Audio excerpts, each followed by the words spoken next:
federal government purchased 171 million doses of this updated vaccine, and so far you've got 35 million into arms. That seems like a far cry from what the government has paid for. Is your expectation that you'll ever hit that 171?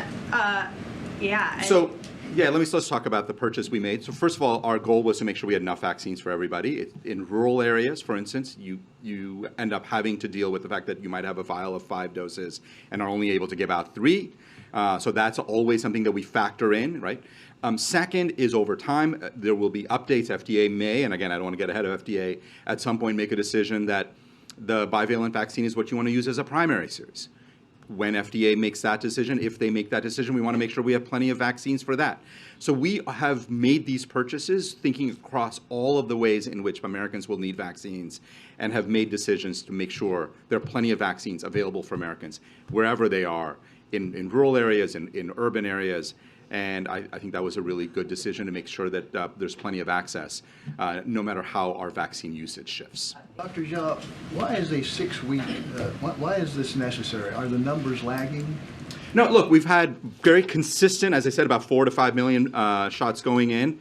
There are a couple of things that, we are obviously now entering a higher risk part of the year. Why? Because each of the last 2 years, we've seen a substantial increase in cases as we got into December and January. So this is a really important moment to announce this effort. We think that if people do this now and do this over the next couple of weeks, it's going to protect them over the holiday. So we think this is exactly the right time to make this. And the administration is obviously deeply committed to making sure we're doing everything we can to protect the American people. So previously you've talked about getting your vaccine or your booster before Halloween. We're now well past that. Is the administration behind on this? You're doing a 6-week sprint before the end of the year, but you were saying to get fully protected for the holidays, this already had to happen before.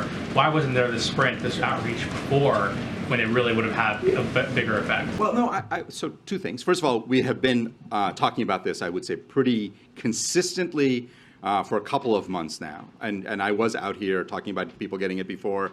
Look, it's certainly not too late. If you think about the holidays that are coming, it takes a couple of weeks to get maximal benefits from your booster. You start getting it relatively quickly.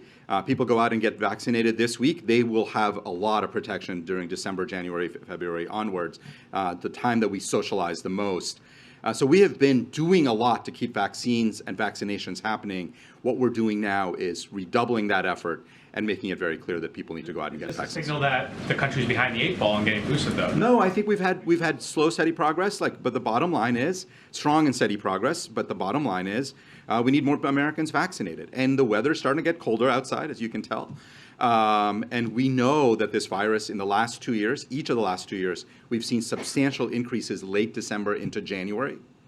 And so going out and getting vaccinated right now is a great way to protect yourself if that pattern holds.